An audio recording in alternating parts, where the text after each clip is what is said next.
بسم الله الرحمن الرحیم.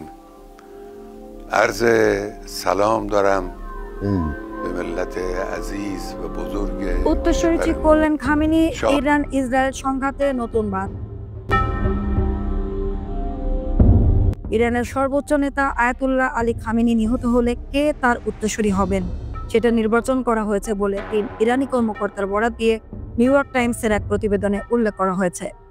আজ শনিবার এই গণমাধ্যমের সূত্র দিয়ে CNN তাদের প্রতিবেদনে লিখেছে, উত্তরসূরি হিসেবে সম্ভাব্য তিনজন জ্যেষ্ঠ ধর্মীয় নেতাকে মনোনীত করেছেন খামেনি।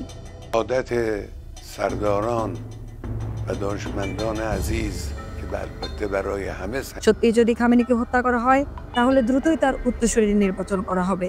পাশাপাশি ধারণা করা হচ্ছে ইরান ইসরায়েল সংঘাত নতুন বাঁক বদল করবে। ইরানের সংবিধান অনুযায়ী সর্বোচ্চ নেতার মৃত্যু হলে ৮৮ সদস্যের বিশেষজ্ঞ পরিষদ তার উত্তরসূরি নির্বাচন করে। ১৯৭৯ সালে ইসলামিক বিপ্লবের পর মাত্র একবারই এই প্রক্রিয়া ব্যবহার করা হয়েছে, যখন ১৯৮৯ সালে খামেনিকে সর্বোচ্চ নেতা হিসেবে বেছে নেওয়া হয়। ইসরায়েলি প্রধানমন্ত্রী নেতানিয়াহু খামেনিকে হত্যার পরিকল্পনা করছেন।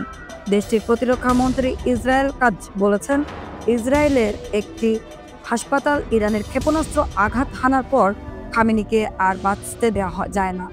এমনকি মার্কিন প্রেসিডেন্ট ডোনাল্ড ট্রাম্প বলেছিলেন, ইরানের সর্বোচ্চ নেতা সহজ লক্ষ্যবস্তু। সব মিলিয়ে যে কোনো সময় খামেনিকে হত্যা করা হতে পারে, সেটা ধরে নিয়েই নিজের মৃত্যুর পর দ্রুত ও সুশৃঙ্খলভাবে ক্ষমতা হস্তান্তর নিশ্চিত করতে সম্ভাব্য উত্তরসূরি বাছাই করে রেখেছেন বলে জানিয়েছেন ইরানি কর্মকর্তারা। হত্যার হুমকির মধ্যেও মোটেই বিচলিত নন খামেনি।